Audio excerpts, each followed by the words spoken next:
Chers amis investisseurs, l'immobilier au Congo donne d'énormes possibilités et surtout beaucoup d'opportunités.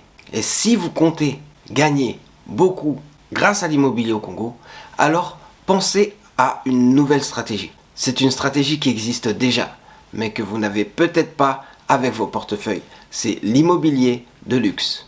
L'immobilier de luxe ramène de très belles marges.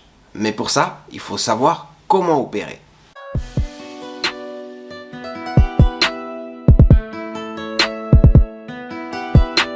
Bonjour chers investisseurs et investisseuses dans l'immobilier au Congo, bienvenue dans cette nouvelle vidéo où nous allons parler d'immobilier de luxe.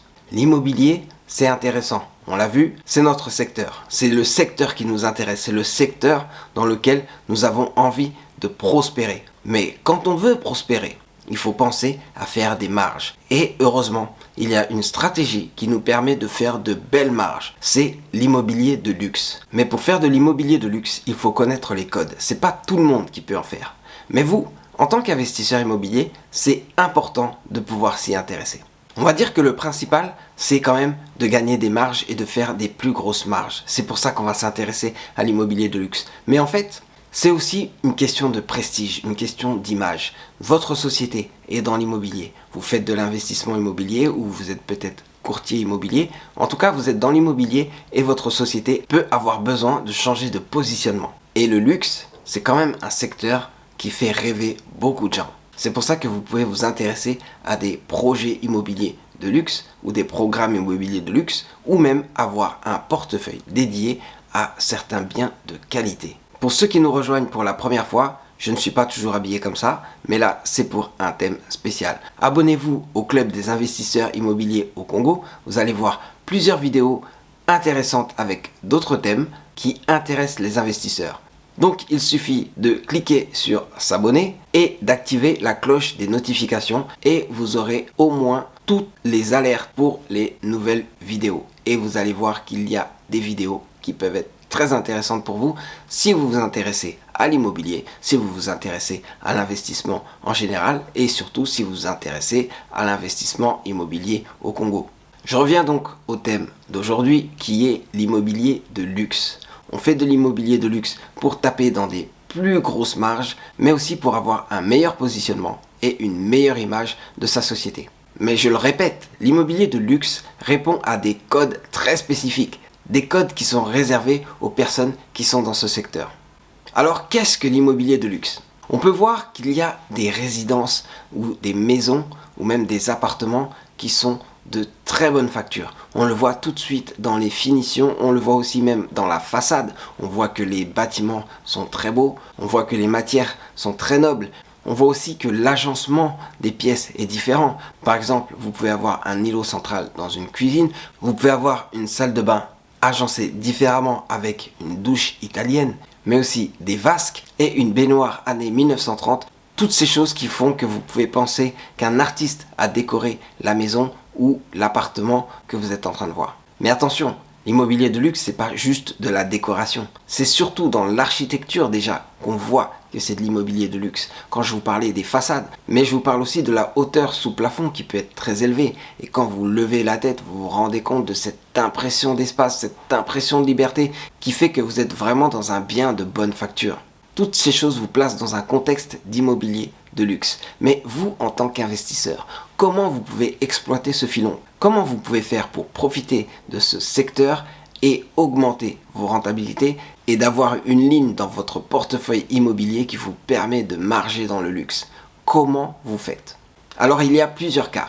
Le premier cas, c'est si vous faites de l'immobilier locatif. Vous pouvez faire de l'immobilier locatif dans le luxe avec des résidences avec service. Imaginez que vous avez par exemple un concierge en bas. Imaginez que vous avez des appartements qui sont très bien faits avec de très belles finitions, mais aussi un ascenseur avec une personne qui s'occupe de l'ascenseur et qui fait monter les résidents, mais aussi dans votre résidence, vous pouvez avoir par exemple une piscine, vous pouvez avoir une salle de sport, vous pouvez avoir toutes ces commodités qui font qu'une personne n'a pas besoin de se déplacer, elle a tout sur place. Et si elle a besoin de quelque chose qu'elle ne trouve pas sur place, elle peut juste appeler la conciergerie et ce sera réglé. Là, vous êtes directement dans un contexte d'immobilier de luxe et c'est vous qui fournissez tous ces services. Et en fournissant tous ces services, vous avez une meilleure rentabilité car vous avez des prix qui sont beaucoup plus élevés, donc une rentabilité qui vous permet de faire énormément de cash flow. L'immobilier de luxe, c'est apporter de la valeur. Vous faites des biens immobiliers, mais la façon dont vous les exploitez est totalement différente. Elle permet à des personnes différentes de pouvoir en profiter. Mais là, je vais revenir sur le marketing du luxe. Ce n'est pas la même clientèle. Vous allez chercher à avoir une clientèle qui est plutôt fortunée ou une clientèle qui gagne bien sa vie, par exemple des acteurs, des footballeurs, des personnes qui ont besoin de leur confort et qui en ont les moyens. C'est pour ça que tout va se jouer dans le détail. Vous allez devoir être à la hauteur. Ce que vous proposez va devoir satisfaire vos clients. Dans l'immobilier locatif de luxe, rien que par exemple, si vous avez une stratégie pour trouver des locataires, parce que vous allez avoir des loyers qui vont dépasser les 2000, les 5000, les 10 000 dollars, il va vous falloir une clientèle très spécifique. Par exemple, avec l'agence immobilière, nous avons dû chercher une villa avec piscine pour un ambassadeur. Et on a visité énormément de biens et on se rend compte qu'il y a des biens qui sont très intéressants avec des biens tout confort et tellement bien équipés qu'on croirait qu'on n'est plus au Congo mais qu'on est à Miami. Et les stratégies pour pouvoir les faire louer sont bien différentes. Il faut faire jouer son réseau, il faut rencontrer des personnes, il faut aussi inviter ces personnes à des expositions, à des galeries d'art, à des concerts. Il faut parler avec ces personnes et les côtoyer pour avoir leur confiance et pour qu'ils puissent compter sur vous. Par exemple, vous pouvez donner une réception dans une maison qui est en location ou une maison qui est à vendre. Vous faites une belle fête, vous faites venir un traiteur et les personnes sont bien nourries, les personnes ont de la bonne musique et elles peuvent rencontrer des gens importants. Dans ce contexte-là, vous allez discrètement faire passer le message comme quoi la maison est en vente, la maison est en location et ils peuvent vous contacter s'ils sont intéressés. Vous verrez que dans ce contexte-là, vous arrivez à faire des ventes ou des locations. Mais je vous le dis tout de suite, il y a courtier et courtier. Et dans ces cas-là, c'est vraiment pas le même métier. Dans un deuxième cas, si vous faites de la construction ou de la promotion immobilière et que vous voulez faire dans le luxe, là, vous allez devoir vendre différemment. Non seulement vous vous adressez à une clientèle différente, mais le message que vous allez passer va être aussi différent. Ce n'est pas le même marketing. Ce n'est pas un marketing de masse qui permet de trouver un maximum de personnes et de présenter le bien à toutes ces personnes et de capter une vingtaine de personnes qui vont pouvoir acheter ce bien. Dans des programmes immobiliers que vous vendez, vous allez vous rendre compte que les plus que vous apportez, vous allez pouvoir les facturer beaucoup plus cher que ce que ça vous a coûté. Donc les marges vont pouvoir exploser. Les marges vont être vraiment énormes. Si vous faites par exemple des résidences avec des immeubles, faites des immeubles de qualité, avec des finitions de qualité et des appartements tellement bien agencés que personne ne pourra vous reprocher quoi que ce soit. Pensez à l'emplacement. Les emplacements, c'est toujours important dans l'immobilier. Il faut une vue sur un lac, une vue sur un fleuve ou sur une rivière, une vue sur une forêt, une vue qui va intéresser votre clientèle. Mais aussi une exposition et une luminosité, donc que le soleil puisse traverser l'appartement. Vous verrez tout de suite que ça donne du cachet à vos appartements. En dehors de ça, tout doit être de qualité et répondre aux dernières normes pour qu'on soit sûr que rien ne va vous être reproché. Tout sera dans le détail. Donc faites en sorte que votre bien soit irréprochable. Mais je vous rassure, tous ces efforts, ça va vous rapporter énormément. L'immobilier de luxe, c'est construire pour 2 millions, mais revendre pour 10, 15 ou 20 millions. Donc les marges, elles n'ont rien à voir avec tout ce que vous avez connu jusque-là. Pensez bien à l'emplacement. Il faut créer des emplacements qui permettent aux gens de se sentir en sécurité. Si les résidents doivent passer par des coins qui ne sont pas éclairés ou des coins où il y a des camps militaires ou des barrages militaires, ça ne va pas les intéresser et vous allez perdre votre temps. Donc pensez bien à l'emplacement et créez des emplacements qui vont donner du cachet. Par exemple, si vous avez plusieurs hectares à développer, alors vous clôturez ces hectares, vous faites en sorte que les résidents puissent accéder à des routes, à des parkings et à des services de qualité, mais qui ne seront pas partagés avec d'autres. Je le répète, l'immobilier de luxe, c'est des codes différents, c'est une façon de procéder différente, mais dans certains cas, ça en vaut vraiment la peine. Et quand vous faites du résidentiel, si vous faites des locations saisonnières, n'oubliez pas que les personnes qui vont vous rendre visite dans vos appartements ou dans vos villas, dans vos maisons, elles vont payer cher. Donc les services que vous allez proposer devront être à la hauteur. Une piscine propre, une maison propre et peut-être du personnel au service des visiteurs, ça peut être vraiment intéressant et ramener de la valeur pour que ces gens reviennent et reviennent. Si vous avez une clientèle fidèle qui vous paye très bien, alors vous pouvez vous dire que vous êtes dans une bonne affaire. Le troisième cas, c'est quand vous faites de l'immobilier commercial. Que ce soit des bureaux, que ce soit des commerces ou même de l'hôtellerie. Il n'y a pas grand-chose à dire. C'est juste que les personnes répondent souvent à un marketing spécifique qui est l'émotionnel. La façon dont vous allez vendre vos programmes de promotion sera différente. Les gens se basent sur l'émotionnel. Quand il s'agit du luxe, c'est vraiment l'émotionnel.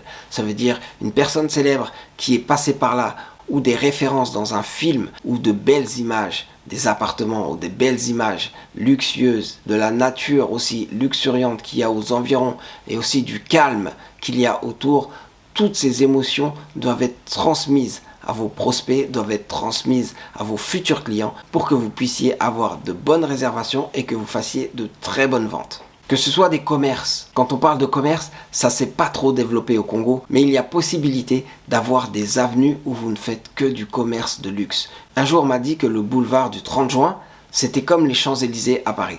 J'ai dit non, c'est pas possible, ça n'a rien à voir. Le boulevard du 30 juin, c'est principalement des administrations ou des commerces qui ont besoin d'être au centre-ville.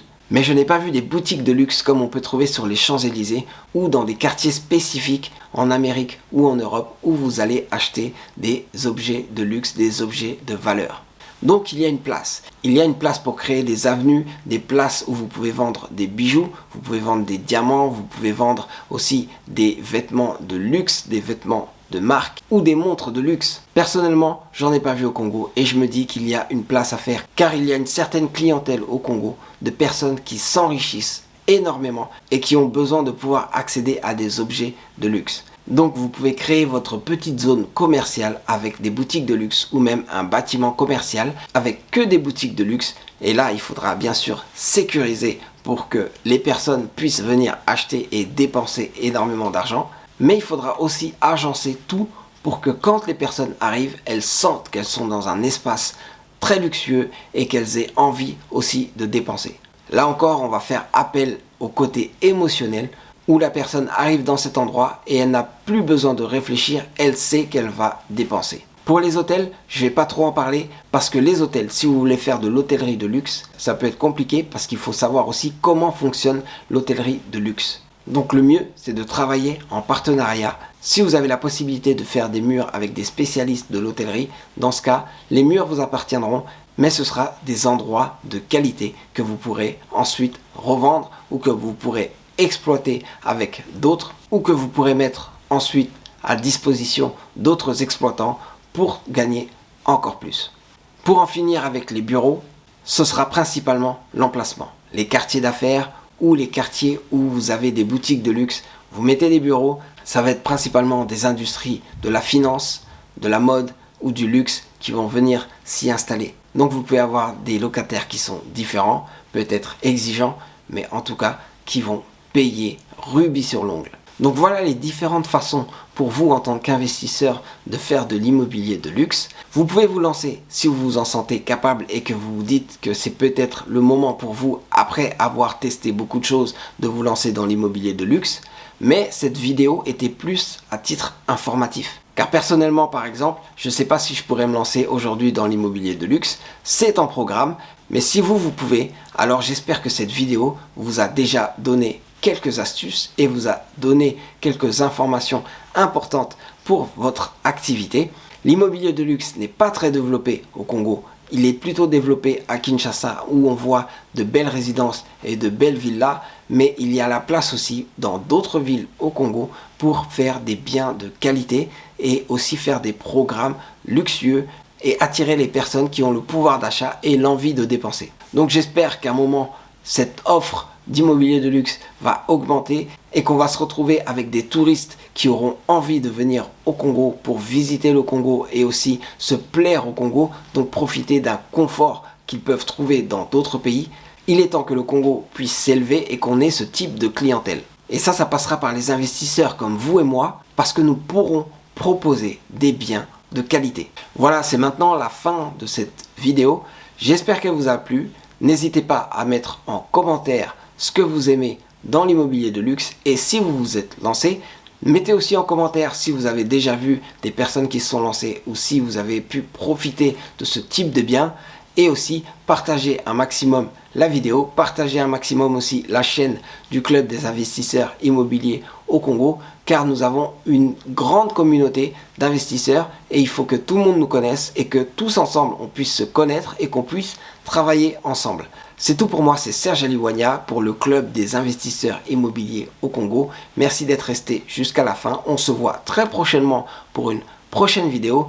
En attendant, prenez soin de vous. Restez connectés, restons connectés.